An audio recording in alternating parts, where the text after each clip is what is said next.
Fala pessoal, tudo bem? Espero que sim, espero que todos vocês estejam com saúde para a gente prosseguir aqui nas nossas aulas de segurança do trabalho, né? Segurança jurídica do trabalho, mais especificamente direito do trabalho, né? Que é o que traz segurança jurídica para vocês, administradores de recursos humanos aí dentro da empresa. Passando para falar para vocês que o tema dessa semana ainda continua sendo a jornada de trabalho, né? Na aula passada a gente verificou todas as nuances da jornada de trabalho, a gente estabeleceu lá uma jornada de trabalho constitucional e da própria CLT, consolidando 8 horas diárias, 44 semanais, o que passa disso é hora extraordinária, né? A gente verificou o que viria a ser o adicional noturno, o adicional de insalubridade, o adicional de periculosidade. A gente falou também sobre as diferenças, né, do trabalhador rural para o trabalhador urbano, né? A gente falou dentro do trabalhador rural existe o trabalhador que trabalha na pecuária e o trabalhador que trabalha na lavoura, né? A gente falou também sobre a hora ficta, né? A hora ficta noturna é 52 horas ponto 30 segundos, né? Não mais 60 minutos, né? Já o trabalhador rural, ele não faz jus a essa hora ficta, é só quem faz jus a essa hora ficta é o trabalhador urbano, né? A gente verificou os adicionais, né? O rural de 25%, o urbano de 20%, entre outras, né? A gente vai começar a falar nessa semana sobre as horas extraordinárias, né? E sobre também o controle da jornada de trabalho. A gente falou na aula passada que empresas cujo número inferior, número mínimo, desculpe-me, o número mínimo de empregados sendo 20, é obrigação do empregador, no caso de vocês, de manter um controle de jornada de trabalho, e esse controle tem que ficar sempre à vista, né, do empregado, né? A gente falou sobre a vedação do controle de ponto britânico, né? Quando eu tenho isso, a gente tem não se tem uma segurança jurídica, não se tem uma segurança na relação do trabalho para a administração empresarial quando eu tenho esse controle britânico, que é aquele controle que não tem nenhum tipo de oscilação de horário. Coloco lá que a pessoa entre às 8 horas e saia às 8 horas da manhã e saia às 18 horas todos os dias. A gente viu que é humanamente impossível uma pessoa entrar às 8 horas da manhã e sair às 18 horas todos os dias, né? Com relação à jornada de trabalho, a gente verificou que quando o empregador tem o controle da jornada de trabalho, ele verifica a subordinação, né, dos seus empregados, né, e ele tem um controle maior para com esses empregados, né. Só que nessa aula dessa semana a gente vai aprender que tem algumas exceções, né, sobre esse controle de jornada. Não tem como o empregador ter um controle de jornada em 3 aspectos, ou em 3 profissões, ou em 3 sistemas, ou em 3 contratos de trabalho. O primeiro dele, que o empregador, que vocês não vão conseguir, em hipótese nenhuma, ter um controle de trabalho através mesmo do contrato de trabalho, são relativos aos trabalhadores que praticam, exercem uma atividade externa, né? Vamos colocar aí os representantes comerciais, né? Representantes comerciais, geralmente é ele que faz o seu horário, né? Trabalha aí, vamos dizer, coloca essa palavra entre aspas por metas, né? Porque é muito difícil o gerente administrativo saber qual é o horário que realmente o representante comercial vai entrar para trabalhar, né, vai visitar os seus clientes, e qual a hora que ele vai parar de fazer as visitas, né, parar de levar conhecimento da sua empresa para as outras empresas, para os outros clientes, né? Não tem como eu verificar qual é o horário que esse trabalhador vai fazer relativo ao descanso para a sua alimentação e para a sua higiene, né? Fica humanamente impossível, porque ele trabalha na rua, entre aspas, né? Trabalha de uma forma externa, né? Então não tem como vocês terem esse controle de trabalho. Outros empregados, né, outros colaboradores que vocês não conseguem controlar o horário de forma sistêmica, são os gerentes, né? São aquelas pessoas que têm um poder de gestão. Por quê? Porque são eles que gerem a empresa, né? São eles que vão administrar a empresa.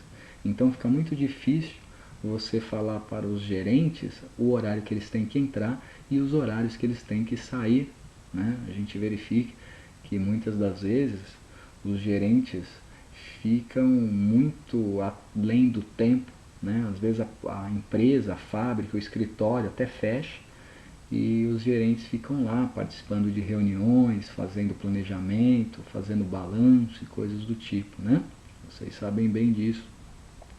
Outro tipo de trabalho que vocês não têm controle sobre essa jornada é o teletrabalho, né? Aquele teletrabalho que a pessoa, o colaborador, o empregado realiza da sua própria residência. A gente viu que esse tipo de atividade cresceu nos últimos meses, aí nos últimos anos, né? Nos últimos 2 anos por causa desse nosso problema de saúde. E aí a gente verifica que esse tipo de trabalho cresceu, então esse tipo de trabalho não tem como o controlador de recursos humanos ou gerente de recursos humanos aferir quando a pessoa vai estar realmente trabalhando e quando ela vai realmente desligar os seus computadores, né? Quando ela vai fazer aí 30 minutos de intervalo, 60 minutos de intervalo, 2 horas, 120 minutos de intervalo, né? Por que fica difícil? Porque a pessoa está na casa dele, né? Então, fica muito difícil vocês controlarem essa jornada de trabalho. O que a gente vai aprender nessa semana é que quando vocês não têm condições de aferir ou de controlar o horário de trabalho de uma pessoa, logo, por consequência, essa pessoa não faz jus às famosas horas extraordinárias, né? Porque eu não tenho como aferir, né? Vocês não têm como aferir. Se não tem como aferir, como que vocês vão pagar, né? A gente vai verificar também que isso não é só na CLT que está previsto, né? Está previsto lá na Constituição Federal, no nosso ordenamento jurídico, né?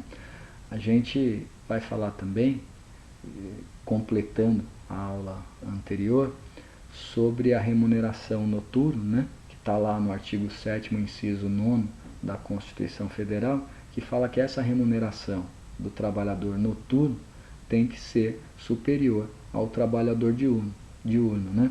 Salvo nos casos de revezamento semanal ou nos casos mesmo de revezamento quinzenal. Quando eu falo de revezamento, eu já não estou falando mais da Constituição Federal e eu estou falando da lei específica, a nossa CLT, tá certo? Quando a pessoa trabalha noturno, ela tem que ter um adicional de pelo menos 20% da sua hora normal, da sua hora diurna, né? Então, eu grifei para vocês as palavras pelo menos, né? Por quê?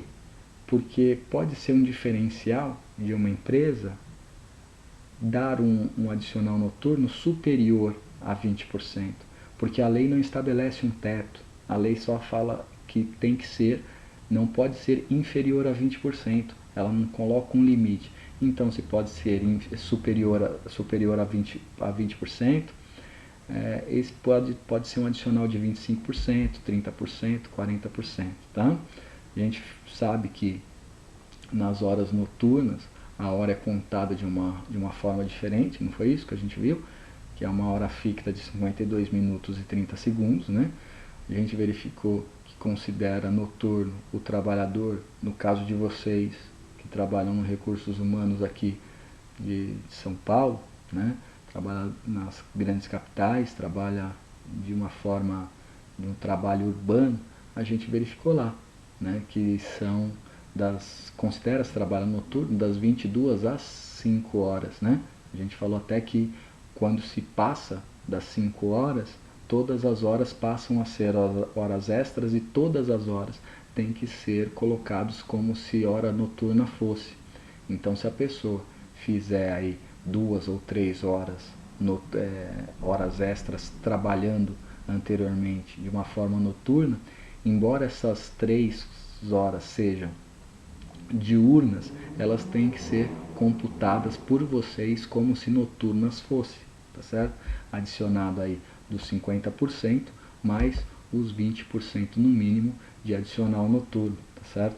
A gente vai verificar também alguns trabalhos especiais, né? A gente vai falar sobre o regime por tempo parcial, né? Regime por tempo parcial, aquele que eu faço um contrato de trabalho, que a pessoa fica parcialmente trabalhando para mim, né?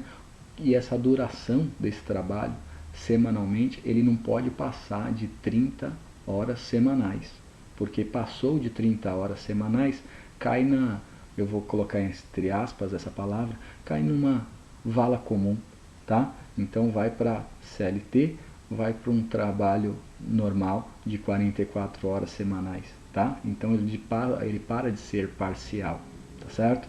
A gente vê muito esse tipo de contrato de trabalho referente aos trabalhos sazonais, né? Aqueles trabalhos sazonais onde eu preciso de um determinado turno maior em determinada época do ano, porque o mercado assim pede, então eu estabeleço, eu contrato pessoas para trabalhar auxiliando os que já lá na minha empresa trabalham 44 horas semanais, eu contrato aí 20, 30% de empregado a mais para trabalhar nesse regime por tempo parcial. E esse regime eu tenho que saber que para eu ter uma segurança jurídica, ele não pode exceder a 30 horas semanais. Ou ainda, ele pode ter 26 horas semanais, só que se eu firmar um contrato de 26 horas semanais, eu posso adicionar durante a semana 4 horas extraordinárias. Já o contrato de trabalho por jornada especial, onde está estabelecido 30 horas semanais, em hipótese alguma, eu posso pedir para essa pessoa ficar além do horário, praticar a famosa hora extra, tá certo? Então a gente vai falar sobre isso, tá? A gente vai falar também que é facultado ao empregador converter 1/3 desse período, 1/3 do período de férias que tiver direito, ou seja, eu como empregador, né, posso comprar 1/3 das férias dessas pessoas, desse meu trabalhador que trabalha nesse turno parcialmente, né? A gente verificou com relação às férias que tem uma grande diferença desse trabalhador parcial por o nosso trabalhador da regra geral de 44 horas semanais, não é isso? A gente verifica também que o acordo coletivo ou a convenção coletiva sobressai a própria legislação, tanto a CLT como também a Constituição Federal. Não que o acordo seja superior à Constituição Federal, mas utilizando o princípio de melhor rentabilidade e maior segurança para o empregador, eu posso, como empregador, no caso vocês como empregador, podem colocar algumas cláusulas nos contratos que permitam as pessoas a fazerem essas horas extras, mas isso é claro que tem que ser por meio de acordo coletivo ou convenção coletiva de trabalho, tá certo? A gente vai verificar também nessa semana, a questão das faltas, né? Quantas faltas o empregado pode ter para ele ainda continuar tendo férias. A gente vai verificar lá que o empregado ele pode ter até 5 faltas injustificáveis para ele fazer jus aí a 30 dias de férias, tá? Injustificáveis. Agora, se esse empregado apresenta qualquer tipo de justificativa aceita pelo nosso ordenamento jurídico, como um atestado médico ou uma licença aí paternidade ou uma licença para acompanhar filho a algum médico especialista, eu não posso aplicar essa regra, tá? Então a regra que a gente vai falar para vocês nessa aula, que a gente vai explicar para vocês nessa semana, é a questão de o empregado faltou até 5 faltas injustificadas, ele ainda faz jus a 30 dias de férias, o período de 30 dias de férias. Se ele faltou de 6 a 14 horas, de 6 a 14 dias durante o ano, ele não faz jus mais a 30 dias de férias. Ele vai fazer jus a 24 dias de férias apenas, né? Se ele faltou aí de 15 a 23 dias, sem justificativa durante o ano, ele vai fazer jus só a 18 dias de férias. Agora, se ele faltou de 24 a 32 dias, ele terá apenas 12 dias de férias. Professor, e se ele faltar acima de 32 dias de férias? Faltando acima de 32 faltas injustificadas, aí ele não faz jus a férias, porque supõe que ele já tirou essas férias, porque ele já faltou mais do que o período das férias inteiras, tá? Férias inteiras de 30 dias, né, após um período de 12 meses, né? A gente vai falar também sobre os trabalhos de turno ininterrupto e de revezamento, né? A gente vai falar que os trabalhos de turnos, eles se dividem em dois tipos, né? Os turnos ininterruptos fixos, aqueles que o empregado sabe qual é o horário que ele vai entrar e qual é o horário que ele vai sair, né?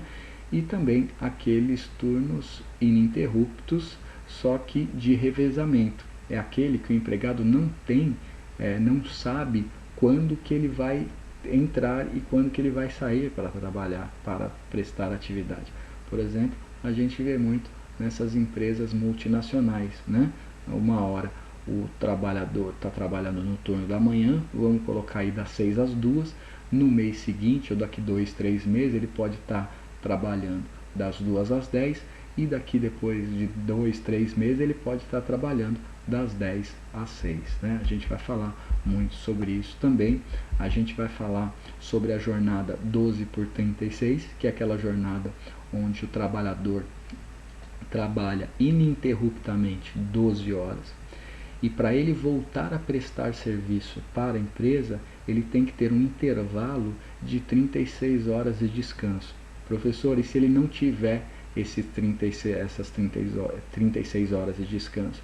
Vocês não têm uma segurança jurídica e vocês provavelmente vão ser multados e vão acabar tendo que pagar horas extras e insalubridade também para esse trabalhador, tá certo? Mas isso a gente vai apresentar de uma melhor forma para vocês, passando aqui para apresentar esse tema da semana. Espero que todos vocês fiquem com Deus e eu encontro vocês na nossa próxima terça-feira, tá bom? Um beijão para vocês, fiquem com Deus aí.